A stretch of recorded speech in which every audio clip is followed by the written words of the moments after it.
is good, YouTube? Quinn Wade Basketball Analysis coming to you with a quick video. I wanted to let you guys know I got some new merchandise available, not just t-shirt anymore. I got different type of t-shirt, different type of shirts and logos that you can purchase on my spread shirt, and also hoodies now.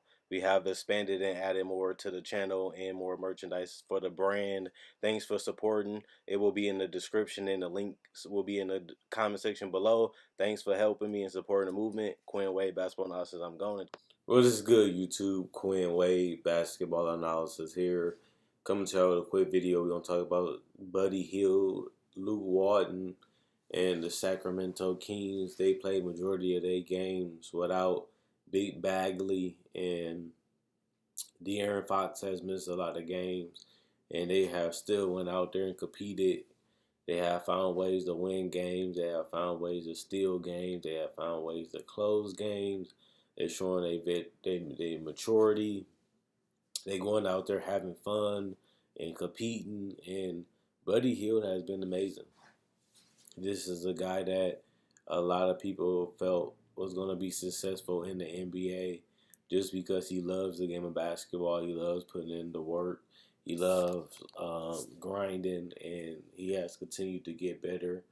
I feel like he has been carrying this team. It might not seem like it, but when they need a bucket, Buddy Hield knocks it down, and he's not afraid to take the shots from three or mid-range or just big shots in general.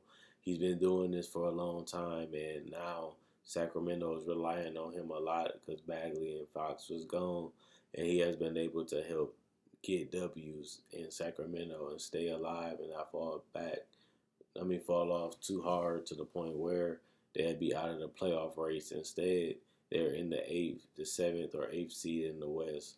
And if you would have told me that if De'Aaron Fox and Marvin Bagley would get injured and all they'd have is Buddy Hield left and they'd be in the playoffs, well, I would have called you crazy, and I wouldn't believe it just because it don't seem realistic with a team that hasn't really shot the ball well. But not only that, they haven't really played elite level defense for basically the whole season, and they have found ways to steal and patch up W's. And it's very interesting to see how good this Sacramento team is, because you look at Bielisa knocking down at three, you look at Harrison Barnes playing a whole lot better, 16 points, 5 rebounds, 2 assists. I think that's important for the success of this team, is for him to be that 35-plus three-point shooter, but also still being able to create shots and give, them some isolation in, a guy that can take care of mismatches.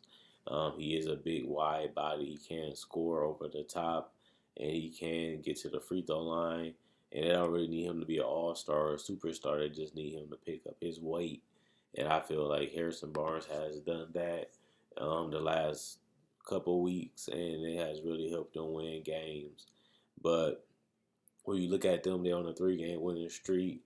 They're 11-13. That's just ridiculous, with all the injuries, to be 2 games below 500 with a roster like theirs. They do have Bogdanovic, who has been pretty good knocking down threes and spacing the floor. He is going to be a free agent, and he's not giving you the best season ever, but he has been able to shoot 41% from the field with 37% from 3 on 7 attempts. He also has shown that he still is a great teammate and a great passer, giving you 4 assists, but also giving you 14.3 points a game, showing that he can be a guy that can be relied on to make shots and be able to step up in the clutch and not be afraid of the moment. Those are the type of role players you need, because that helps you win games and series in the playoffs when you have guys you can depend on and you have guys that you trust. And that's something that franchise players got to build with role players.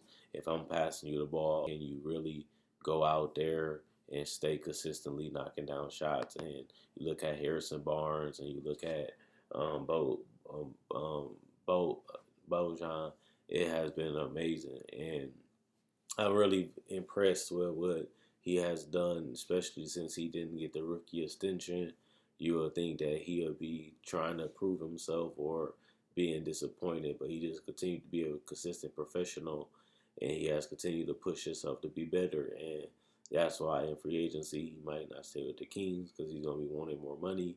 Another team is going to want to pay him because of the 3-point shooting and his ability to create his own shot, but also the fact that he can knock down free throws and keep teammates involved with hockey assists, but also is making the right read and trusting his teammates and they trust him. That's a valuable commodity in the NBA player, and he has been able to hit those levels, and he has been a great complementary player. Um, you look at Rashawn Holmes, he brings that fight, that effort, that energy that teams need, being able to rebound and going after shots to block so teams can't, finish around the basket. And he has a lot of fight in him, and he's an effort, energy, hustle, glue guy. He's going to go out there, make the right pass, make the right play. He's going to go at the offensive glass. He's going to finish around the paint. And he really got a lot of fight in him. And that's something that I love about Rashawn Holmes, a guy that they gambled on and took um, a flyer on, and he has been able to pay that off right now. Trevor Ariza, he the last guy I want to talk about. He hasn't been that great. He basically kind of finished right now, and he's only getting 22 minutes. He is shooting 35% from three, but other than that, he doesn't really take any other shot outside of that. He still is giving you some decent rebounding numbers because of his minutes. Not only that, 5.4 points, that's not going to cut it, especially after the amount of money they invested in him to be a contributor to this team. But Trevor Ariza has been going down this road and getting worse and worse and worse the last couple of years, and it's just what it is. You just got to keep it real.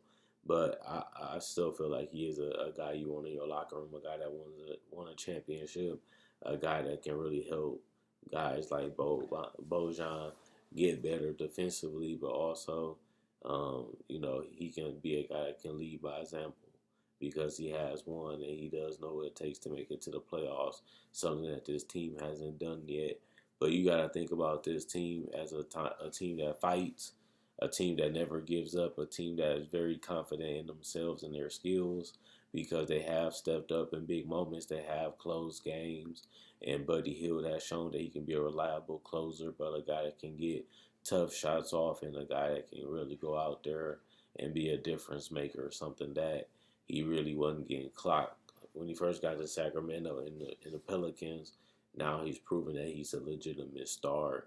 He's not an all-star. He's not a superstar, but he's a guy that everybody respects because they know how hard he works. They see the progress he made, averaging a career high 21 points. And last year he averaged 20 points for the first time in the NBA, and he has only got more better. And I can't wait to see him get more help because he has to take a lot of tough shots and he has to bail out the defense and he has to force things up just because they had no Fox and no Bagley, but they was able to get off to a bad start with those guys, and ever since then, he has been helping them win games and he has stepped up, and I'm proud of Buddy Hield. He's a guy that I think can still hit another level offensively, and that just show you that he hasn't reached his full potential, even though he is a guy that's older when it comes to his rookie draft. But he still is a guy that produces and he's reliable, and that's all that really matters when you're looking for somebody in the top 10. Can they become a difference maker? Can they help you win games? And do they have the upside that you need? And he has proved all those things right. But I really want to see how they play with Fox, a guy that can create his own shot. He can set guys up, make Buddy Hield get a lot more spot ups and a lot more easier shots. Can find Bagley in the post, can find Bagley rolling to the rim, can also find Bojan in the corners and at the top of the key to knock down threes, and also can help them get easy buckets and transition from the 3-point line, even if it's getting to the basket. De'Aaron Fox put a lot of pressure on your defense, and he can collapse it. And the fact that he showed that he can shoot threes last year, but he also showed that he's under control and not forcing things and not rushing things.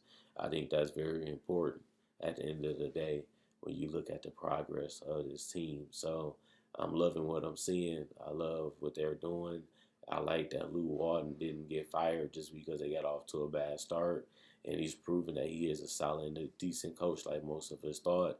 Soon as he got fired, he got hired in less than 24 hours. So the Kings knew that this was their guy.